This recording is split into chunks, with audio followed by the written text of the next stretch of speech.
Hi, I'm sorry that my posting schedule has not exactly been a schedule, but I just got a dog and he is still adjusting to my house. He's not exactly a puppy, so he is adjusting a little bit better than he might have otherwise. So hopefully things will get less, sporadic, but give me some time. I have a lot of ideas, thankfully. They're coming a little bit easier now, so hopefully that's a good sign.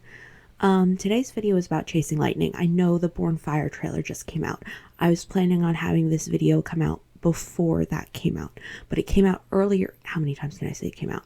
It came out earlier than I thought it would, and also I had this video recorded, but I didn't realize I didn't have my mic plugged in on the take that I really liked, so I have to record it again.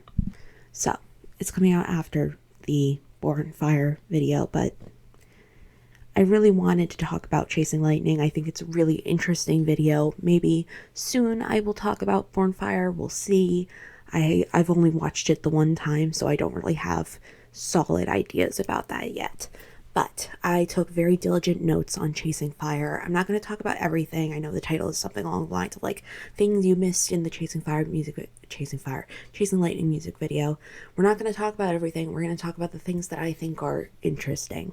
So maybe that's a little bit of clickbait. I don't know. You tell me. So we're going to talk about what I think is interesting. And yeah. I guess let's get into this. So it starts with a fish in a plastic cup of water with a plastic straw. So we have life in life. Water is typically symbolic of life. We have life in life, life in plastic, plastic in plastic. I think this speaks to consumerism on some level, and the straw being plastic too, it kind of speaks to the way with which we consume being very integral to our lives. There's also the fact that the fish is orange, whereas the straw is blue, so they're complementary colors. They're easily visible with contrast, and they're kind of opposites. I think that there's an argument that Eunchae is actually symbolic of the straw that we'll get to later. I know that's an odd thing to say, but we'll get to it. I like how the fish is like peering around the straw. It kind of feels like a specific method of life that's being represented, and we only see one side of the fish, and of course fish have like prey eyes, so they have one eye on each side of their head, so we only see the one eye, which could speak to enhanced moral sight. The fact that typically in literature when you have inhibited vision, it typically speaks to like greater moral sight, but also this is just our perception. We're only seeing the one eye because we're only seeing the one side of its head. That's our perception, but we don't see the other eye, so we don't know that that's inhibited.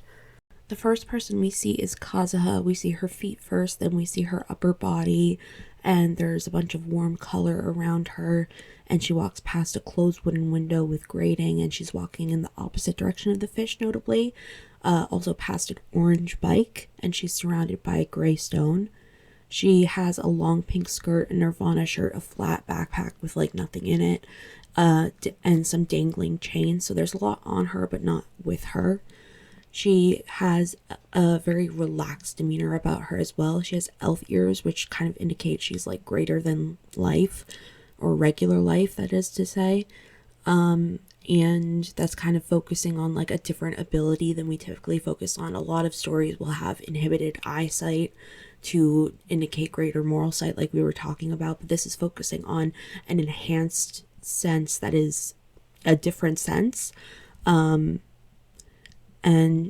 when we see around her, she's mostly in an enclosed space, but notably there are a bunch of plants above like a white wall. I think that with Kazuha, something important is that we're contrasting what we've seen and also what we perceive as typical. We also see a bunch of signs, one saying no driving and one indicating CCTV footage. So kind of like indicating how and why we do the things we do. Can we be seen when we're doing those things? I think that it's important how these things set up motifs with different vehicles and like footage. And there's also a Crazy Kids Never Die poster, which comes up a couple of times throughout the video. We'll talk about that later. The next person we see is Eunchae. She has a blue umbrella, a blue dress, and blue rain boots and she has her dog on her leash, and she's seen from above at a corner, kind of like underneath the shadow and next to a railing, which is important because we'll see her at like different levels.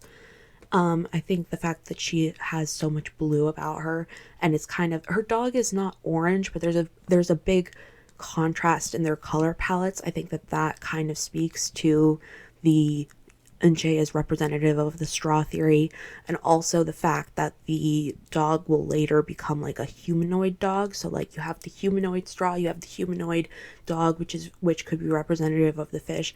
I don't know that I necessarily believe this theory, but I think that it's an interesting theory to keep in mind.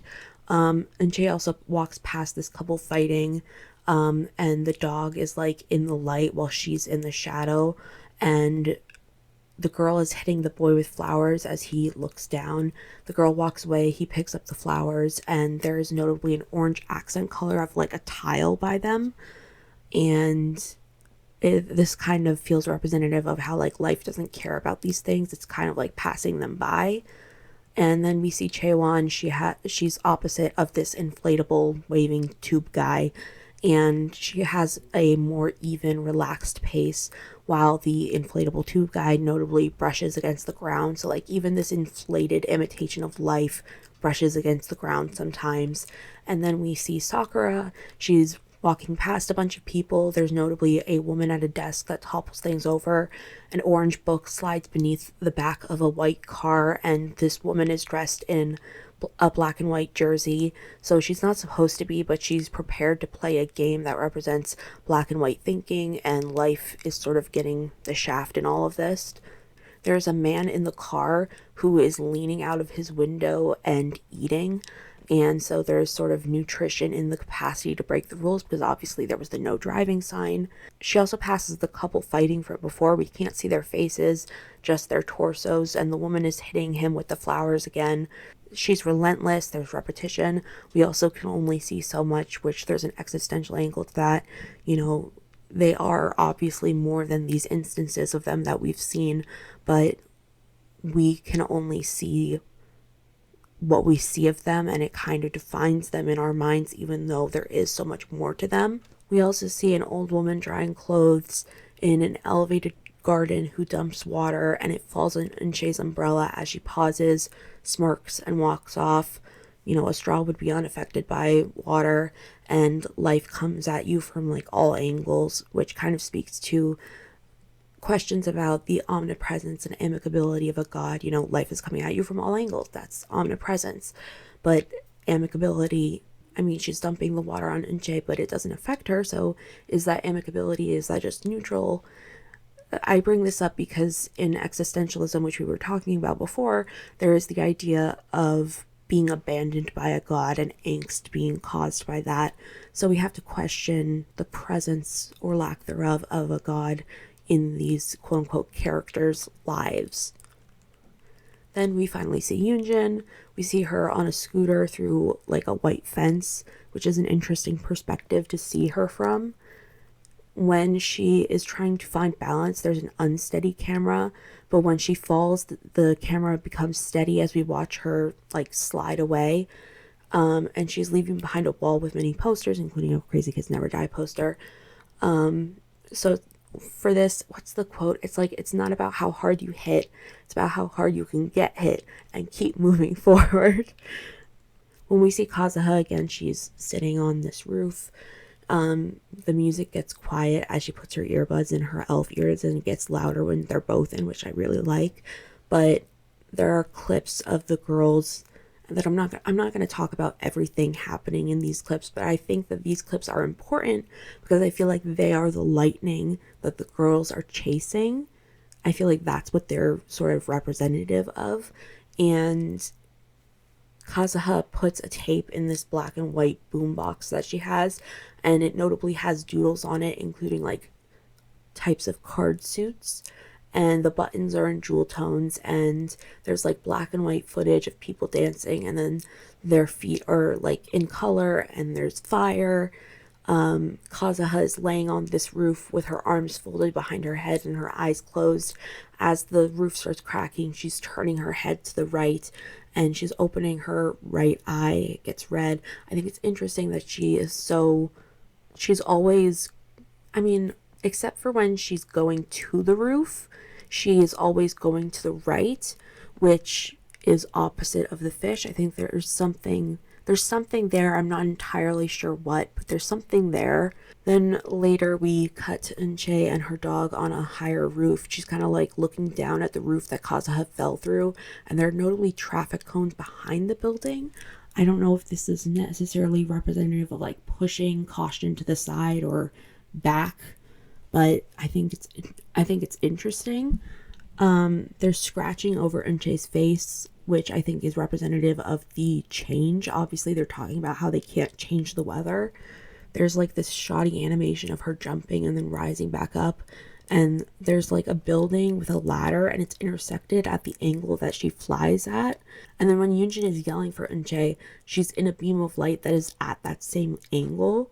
And then we see Eunchae's feet before she jumps, kind of like how we see Kazuha's feet first in the beginning. We see Yunjin's head fall back, passing out from being struck by lightning, and she falls on an orange rug. We also see Sakura's Hello Kitty sneakers first, before she's walking in purple with like a black hat, and Kazuha is in green. She has like lightning bolt nose jewelry. It cuts closer to her at one point, which is different from everyone else. Chaewon is walking with the storm visible behind her, and Eunchae is like sliding in her shoes, kind of like she has Heelys on or something, and there's lightning behind her. Her arms are outstretched. This is a different kind of vehicle. We have all of these vehicles in the video. We have the orange bike, we have the scooter, we have the car that's not supposed to be there, we have these quote-unquote Heelys. Their vehicles keep popping up even though there's supposed to be no driving. We also see the dog get struck, and we see a shadow before we see it turned into a humanoid dog. Again, I think that speaks to the straw theory, kind of. We see changing angles with Chaewon as they say they can't change the weather. Sakura like swivels around and crouches, turned toward the camera but away from people as they take pictures of her, which I think is indicative of more footage. We have Eunchae sweeping while dancing. There's an orange bag, there's a seat there. There's a Crazy Kids Never Die flag as they run, but the flag is red, whereas the other posters were like blue. And then later we see Shiro on a leash. Shiro sits by the fish cup on the ground, and the room is tidied up as Chaewon looks around, and when she looks up, her hair is being blown, so there's kind of, changed weather, and the fish also now has ice in his cup. Again, changed weather. But yeah, I've wanted to talk about Chasing Lightning for a little while now, so I'm really, happy to talk about it finally. Like I said, I just got a dog, so things might be sporadic for a little while, but I have a lot of ideas that I'm excited about. Hopefully I can put them together quickly and you'll be seeing more of me again. But yeah, like and subscribe if you enjoyed, I guess. Yeah, I hope you're having a good day. Let me know if there are any details I missed that you think are interesting about the video. Let me know, because I'm very curious what other people have noticed. And yeah, thank you. Bye.